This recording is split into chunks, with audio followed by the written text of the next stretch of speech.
Salve, salve, alunos! Chegamos para mais uma aula de História Geral.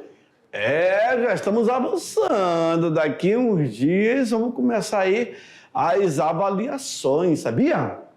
Está passando muito rápido mesmo. Lembrando que daqui uns dias também vocês irão fazer o Enem. Como é que estão os estudos? Estão levando a sério mesmo? Estão estudando? Estão papirando? Estão comendo informações? Como é que está aí? É preciso botar mesmo a cabeça para estudar, porque passa muito rápido, sabia? Bom, na aula de hoje, o que nós vamos falar? Vamos falar sobre o Brasil, sabia? Então, olha só, joga na tela lá para nós. Brasil democrático. Deixa só eu ajeitar aqui minha caneta. Pronto. Aula 18.1. Vamos falar sobre as eleições e a Constituição de 1946. Falar sobre o governo Dutra, o retorno de Getúlio Vargas ao poder e, por que não, falar sobre a morte de Vargas. Isso em 54, certinho? Brasil democrático. Assim que Getúlio Vargas ele é retirado do poder em 1945, logo vai ter uma nova chamada para nova eleição. E quem que vai ser eleito? O Eurico Gaspar Dutra. Na verdade, Getúlio Vargas, ele vai ser garoto propaganda de Eurico Dutra. Dutra dizia assim no palanque, ele disse, vote em Dutra. Ele quem? Getúlio Vargas. E Getúlio também se elegeu como senador. Aí ele vai ir para o Senado, mas depois ele volta novamente em 50. Que é o retorno de Vargas. Olha só, esse aí é o Brasil democrático. A democratização de 1945 sofre o impulso externo da derrota do nazismo. Como assim, professor? É bem simples, olha só. Na Europa, na década de 30 e 40, surgiu aí o nazismo, o fascismo, e no Brasil não vai ser diferente. Se eu tenho na Alemanha o ditador Adolf Hitler, na Itália, Benedito Mussolini, no Brasil eu tenho Getúlio Vargas. Cara, é isso que tu vai entender agora. Vem aqui para mim, aluno. No Brasil, Getúlio Vargas, ele seguia a linha do fascismo da Itália. Getúlio Vargas, ele ensaiou uma aproximação com Adolfo Hitler. É por isso que eles falam que Vargas era um grande adepto. E de fato, teve um tempo desse atrás aí que eu li um artigo, foi um livro, que falava dessa aproximação de Getúlio Vargas com Adolfo Hitler. A Alemanha queria uma posição do Brasil. E aí, ao fazer essa aproximação com a Alemanha, Vargas queria mostrar para Adolfo Hitler que estava alinhado com ele. Tanto é que Vargas ele manda prender a mulher de Luiz Carlos Prestes, que é a Olga Benária, uma judia, e envia a Olga para a Alemanha. E ela vai ser morta na câmara de gás, amando Adolfo Hitler. Ou seja, Getúlio Vargas mandou um presente para Hitler, que era a mulher de Luiz Carlos Prestes, o seu grande opositor. Só que os americanos se anteciparam e os Estados Unidos criam o Tratado de Washington. E aí o Brasil tenta se distanciar da Alemanha. Em resposta, os alemães vieram até o nosso litoral e irão torpedear várias embarcações brasileiras. aí sem ter como ir para a guerra, o Brasil, os americanos vêm até no Brasil, pegam os pracinhas e levam para lutar em Nápoles, na Itália. Ei, a coisa foi tensa. Mas teve esse namorico, essa aproximação de Vargas com Adolf Hitler. Por isso que, com a derrocada do nazismo, Getúlio Vargas perde força. Perde força. E aí, em 46, é feita uma nova eleição. E por isso que se fala Brasil democrático. Tá bom? Olha só, nessa imagem, Getúlio Vargas sendo aclamado pelo povo, nas ruas e etc. Vamos lá, joga na tela. No regime instituído pela Constituinte de 1946, as elites governantes da ditadura Estado novista, reciclam-se, aglutinam-se no PSD e conservam sua hegemonia. Essa é a Constituição de 46, que vai mudar do Estado Novo. Em 1937, é criado o Estado Novo. É publicado uma nova Constituição.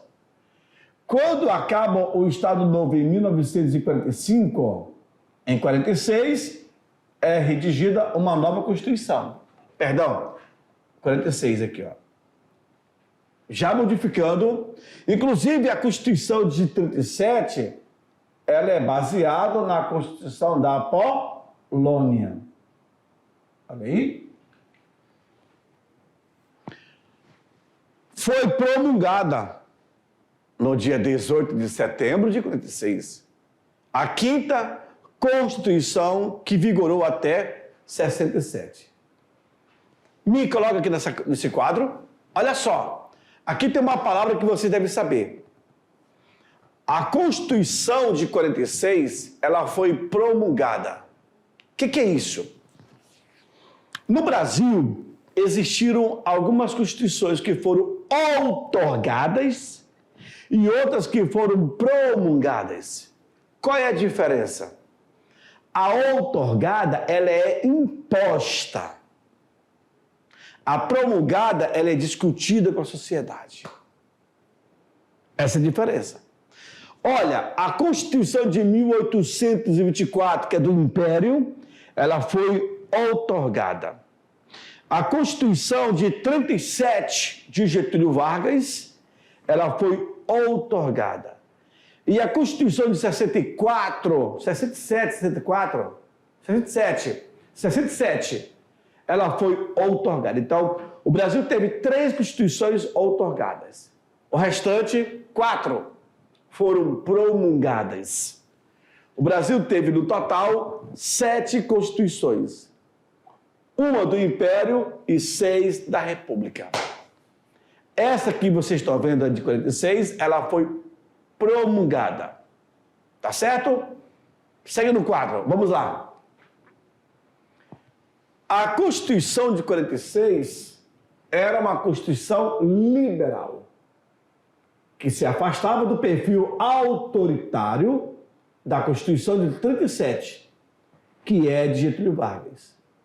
Retomava aspecto da Constituição de 34. A de 34, ela foi promulgada, tá? Por isso que a de 46 vai ter o mesmo aspecto da de 34. Tudo bem? Democracia. Estabelecido como regime político do país. Direito do voto. Confirmação do voto secreto e universal para os maiores de 18 anos que fosse alfabetizado. Isso é a Constituição de 1946, tá, aluno? Houve o direito trabalhista, com a preservação da legislação trabalhista da era Vargas. Eles não mexeram. mandatos eletivos. O mandato presidencial era de 5 anos. Olha aí, sendo proibida a sua reeleição. Os deputados teriam mandato de 4 anos e sua reeleição seria permitida. Para presidente, não. Não era permitida a reeleição. Direito dos cidadãos. Garantia constitucional de direitos fundamentais, como a liberdade de pensamento, liberdade religiosa, liberdade de expressão, liberdade de locomoção, liberdade de fazer reunião e de associação. A Constituição de 56 era isso. A de 88 também é assim, só que está havendo outras interpretações. Vejo aí o gabinete do presidente Eurico Dutra, onde discutem a questão da Constituição. Olha o Dutra aí. O Dutra que vai ser eleito em 46. A política econômica de Dutra vai ser marcada por uma abertura do mercado brasileiro à entrada de mercadorias importadas, principalmente dos Estados Unidos. Era uma consequência dos acordos da Segunda Guerra Mundial e uma tentativa de superar o nacionalismo econômico existente durante o Estado Novo. Getúlio Vargas cria essa ideia de Estado Novo em 1937. Na verdade, era o Estado ditatorial de Getúlio Vargas. O alinhamento com os Estados Unidos. O governo Dutra foi influenciado por acontecimentos internacionais que marcaram o pós-guerra, notadamente a Guerra Fria.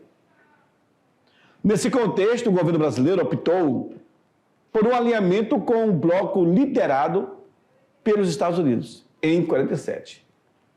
Rompeu as relações diplomáticas com a União Soviética. Então, aluno, tu observa que essa relação americana-Brasil é de muito tempo atrás. Desde quando o Brasil passa a dever para os Estados Unidos, porque antes devia a dívida externa para os ingleses e depois passa para os americanos. A famosa doutrina Monroe, em 1824, América para os Estados Unidos, consagra bem essas ideias de afinidade do Brasil com os americanos. Com a decisão do Supremo Tribunal Federal, conseguiu extinguir o registro do Partido Comunista do Brasil. Postos na ilegalidade, todos os parlamentares eleitos por esse partido, entre eles Luiz Carlos Prestes, que ocupava o cargo de senador, tiveram os seus mandatos cassados. Esse aí é Luiz Carlos Prestes. Bom, e como foi que se deu o retorno de Getúlio Vargas? Pois é, Getúlio Vargas, que vai governar de 1930 a 1945. Depois retorna em 1950 e se suicida em 54. Foi um governo autoritário de 37 a 45. O governo que deixou sua marca na legislação trabalhista. Isso é fato, percebe? E depois ele retorna. Se ele fosse tão ruim, ele não teria retornado. Mas ele retornou. Tudo bem? Getúlio Vargas, ele vai deixar sua marca. Veja lá. Ao final do governo Dutra, Getúlio Vargas concorreu à presidência da República pelo PTB, Partido dos Trabalhadores Brasileiro, e elegeu-se com 48,7% dos votos. O segundo lugar coube ao brigadeiro Eduardo Gomes, da UDN, União Democrática Nacional, com 29,7% dos votos. A UDN se tornaria o principal partido de oposição a Getúlio Vargas. Viu? Aí, ó, Getúlio novamente sendo reempossado. Pela imagem, dá para entender que a população estava com Getúlio. Por quê, senhores? Esse cara era muito louco. Vem para mim aqui. Olha só. Getúlio Vargas, quando ele chega no poder, em 30, através de um golpe, na verdade, uma manobra, ele fica no governo provisoriamente de 30 até 34. Vai haver em 32 a revolta em São Paulo, a revolta constitucionalista. Getúlio, em 34, ele consegue chamar e compor uma nova Constituição. Nessa Constituição, inclusive, ele cria as leis trabalhistas. Cara, checkmate. Quando ele cria a lei trabalhista. Descanso semanal remunerado, salário mínimo, FGTS, férias, uma série de benefícios que foram dados ao trabalhador. Ok.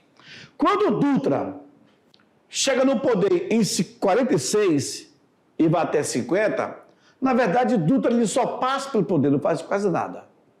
Mas Getúlio Vargas, quando ele volta em 50, olha o que o cara faz. Digamos que hoje o salário mínimo está na casa de 1.300, não é isso? Pois é. Quando Getúlio Vargas retorna ao poder, em 50, sabe o que ele faz? Ele dobra o salário. 100% de aumento. Como? Fazendo. Vai me dizer que esse cara não vai ser endeusado? Vai, senhores. A população vai gostar dele. 100%. E aí ele, na verdade, ele vai sofrer uma perseguição dos empresários depois, quando vai levar a morte dele. Em 53, é criada a Petrobras, essa gigante, que está sendo engolida também hoje pela crise. Ele vem com a bandeira todo o petróleo do Brasil. Cara, ele vai puxar a briga com pessoas grandes. E aí, devido à pressão, ele não suporta. Vai se suicidar. Pela imagem, dá para perceber o quanto ele era querido. Mas vamos seguir. Joga na tela. Olha aí, Getúlio Vargas. Ele procurou apagar a imagem de ditador de Estado Novo e construiu um novo perfil de líder democrático. Em seu retorno à presidência, enfatizou duas diretrizes associadas à sua imagem pública: o nacionalismo econômico e a política trabalhista. São dois pontos que ele ganha um conceito positivo com a população. Agora me diz, como apagar aquela imagem de ditador que ele foi de 37 a 45? Não sei. Mas ele vai conseguir ganhar o carisma da população. O nacionalismo econômico. Olha essa bandeira que ele levanta. O petróleo é nosso. De volta ao poder, Getúlio Vargas afirmou que era preciso atacar a exploração das forças internacionais para que o país conquistasse sua independência econômica. Tu percebeu aí, aluno, do que se trata? O petróleo brasileiro, vem para mim, o petróleo brasileiro estava sendo explorado por empresas estrangeiras. Getúlio vem com essa ideia de dizer, não, peraí, o petróleo é nosso. Quem deve explorar o nosso petróleo é a empresa brasileira. Se não me falha a memória, era a Shell que explorava. Aí Getúlio, ele volta com essa campanha do petróleo. Os nacionalistas queriam que a extração do petróleo do Brasil fosse realizada por uma empresa brasileira. Então, criaram o slogan. Haha, uhul, o petróleo é nosso. Esse foi o slogan. O petróleo é nosso. Seus oponentes, o meu aluno estava falando aqui alguma coisa. O que tu falou aí? Não, nada a ver, nada a ver. Não. Seus oponentes defendiam a oposição de Getúlio Vargas, defendiam a exploração do petróleo por grupos internacionais. A Petrobras foi fundada em 1953. Olha aí. Tem um problema. Getúlio também, ele cria a lei de remessas de lucros. O que é isso, professor? O que é isso? A empresa que se instalou no Brasil deveria deixar aqui pelo menos 50% do lucro gerado.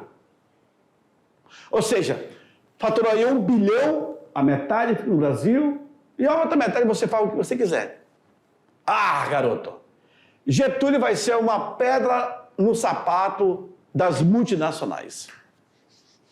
Vejam, empresas estrangeiras exploravam o nosso petróleo. Getúlio chega com a ideia de criar uma estatal que pudesse explorar o petróleo. Em 1953 é criada a Petrobras. E a Petrobras era uma das empresas mais importantes do Brasil. Antes, claro, bem antes tínhamos a Vale do Rio Doce. Mas não está lá essas coisas, não. Tá, não. Senhores, Getúlio defende essa bandeira da lei de remessa de lucros. Getúlio volta pregando a ideia que é necessário criar uma estatal para poder explorar o nosso petróleo. Isso não vai agradar as empresas. E todo mundo tem o seu opositor. Isso tem. Getúlio tinha oposição. E aí vai começar aquela pressão. Os grandes empresários irão induzir a oposição a Getúlio e aí vai vir essa pressão. Ó, lembra dessa imagem? Getúlio Vargas vai lá e, ó, o ouro negro do Brasil. É isso aqui, ó. Ó o ouro negro. É só aparelhar a empresa, organizar e mandar ver. Explorar. Quer ver? Olha aí. A lei... O que esse meu aluno está falando aqui, rapaz? A lei de remessas de lucros. Acabei de falar. Proposta pelo governo Vargas em 53, que limitava em 8% a remessa para o exterior dos lucros das empresas estrangeiras estabelecidas no Brasil. Essa lei foi barrada no Congresso devido à pressão de grupos internacionais. Viu aí? Rapaz! A coisa é tensa. Aluno, hoje é o seguinte. As empresas que procuram se instalar no Brasil, existe uma política muito grande em relação a isso. De impostos, de estrutura. Hoje, se não me falha a memória, mais de 750 mil, hoje, 2024, mais de 750 mil empresas fecharam. Porque o Brasil atualmente não está de acordo para o mercado. Já existiu aí pesquisa que saíram, que hoje o Brasil é uma das piores locais do mundo para se fazer economia, para se fazer investimento. Devido à atual gestão, isso repercute muito. Então, o Brasil está muito mal falado lá fora. E as pessoas não querem. Aumentou, parece que foi 24% o número de empresas que pediram falência no Brasil. É muita coisa. Então, problemas estão acontecendo. E eu acho, até o final do ano vai piorar mais ainda. O preço das coisas estão tudo nas alturas. Às vezes antigamente você ia com R$50 no mercado, você na feira comprava muita coisa. Hoje não dá para comprar quase nada. Com R$100 não compra quase nada. Tá feio. Tá feio. Se naquela época Getúlio Vargas já passava por isso, hoje também está ficando difícil essa situação. Aonde vamos parar? Eu não sei. Hoje, se não me engano, a dívida do Brasil já passa de 8 trilhões. Trilhões é muito dinheiro. E eu não sei o que o governo está fazendo para melhorar. Está piorando cada vez mais. Isso repercute em mim, repercute em você, repercute em toda a sociedade. Tá bom? Avança lá, vamos lá. Depois da lei de remessa de lucro, eu tenho uma política trabalhista. Em discurso, declaravam aos trabalhadores que seu objetivo era a construção de uma verdadeira democracia social e econômica, e que cada um tivesse, além dos direitos políticos, o direito de desfrutar o progresso que ajudava a construir. Em 54, Vargas autorizou o aumento de 100% do salário mínimo, garoto, atendendo aí a proposta do seu ministro do Trabalho, João Goulart, que lá na frente também vai ser presidente. Senhores, com tanta pressão, Getúlio Vargas resolveu tirar a própria vida. Ele vai bater de frente com os empresários, grupos internacionais, e tentando difamá-lo, ele simplesmente resolveu tirar a própria vida. Veio a óbito. Observe aí o João Goulart e o Juscelino Kubitschek no velório de Getúlio Vargas. Triste para a nossa história, né? A política de Vargas recebeu diversas críticas de grupos de empresários e de adversários do nacionalismo. Entre os críticos, destacava-se o governo dos Estados Unidos, que não escondia seu desagrado pela criação da Petrobras e pela lei de lucros extraordinários. As empresas americanas que estavam aqui explorando, claro que não vão gostar, mas eles também forçaram o suicídio de Getúlio Vargas. A UDN, partido que liderava a oposição ao governo, e setores ligados ao capital estrangeiro, começaram a conspirar para derrubar Vargas. Um dos principais líderes oposicionistas era Carlos Lacerda, político vinculado à UDN e diretor do jornal Tribuna da Imprensa, de onde comandava violentas críticas ao governo. Não poupava Getúlio Vargas. No dia 5 de agosto de 54, Lacerda foi vítima de um atentado ocorrido na rua Tonoleiro, em Copacabana, na cidade do Rio de Janeiro. O político levou um tiro no pé, mas o cara que estava com ele, o Rubens Vaz, major da aeronáutica, que eu acompanhava, acabou morrendo. Vocês imaginem, se houve esse atentado e um oficial do Exército, da Forças Armadas, veio a óbito, toda a fase negativa vai sobrecair sobre Getúlio Vargas. E Getúlio, não querendo Ele não fez nada, depois se descobriu que foi o chefe de sua segurança que resolveu agir por conta própria. Essa aí é a foto de Carlos Lacerda sendo caminhada, levada pela PA, Polícia da Aeronáutica.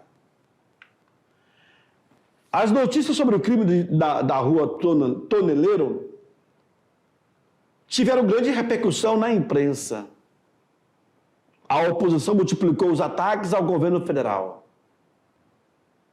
Nos dias 22 e 23 de agosto, manifestações de oficiais militares exigiram a renúncia de Getúlio Vargas. E ele se recusava a deixar o cargo, sabia? Getúlio não aceitava. Isolado politicamente, o Vargas escreveu no dia seguinte uma carta-testamento ao povo brasileiro. Em seguida se suicidou, com um tiro no coração. Inclusive isso começou a surgir comentários que ele não se suicidou, ele foi morto. E aí aquelas conspirações, né, que sempre aparecem. Getúlio Vargas, então, com a morte, a presidência foi exercida pelo vice-presidente Café Filho. Mas Café Filho, que estava doente, ele pediu afastamento. Achando que não ia dar conta, se afastou. Infelizmente. Depois, a presidência ela foi ocupada por Carlos Luiz, presidente da Câmara dos Deputados. Logo em seguida, Nereu Ramos, presidente do Senado, que assume o lugar de Carlos Luiz. Acontece que Getúlio deixou um grande legado para a humanidade. E até hoje, muito se fala no governo de Getúlio Vargas. Porque Getúlio Vargas, de fato, ele deixou toda uma marca. Isso é fato. Para quem estuda Getúlio Vargas, vai entender que ele foi um marco excepcional na história do Brasil. Certinho? E nesse caso aí, Getúlio, ele é uma grande memória quando se trabalha. Tá bom? Eu espero que vocês tenham gostado da aula de hoje. Chegamos no Brasil Democrático e daqui uns dias nós vamos iniciar aí a nossa prova. Eu espero que vocês tenham anotado tudinho e eu vou ficando por aqui. Aguardo vocês a nossa próxima aula, tá bom? Tchau, tchau.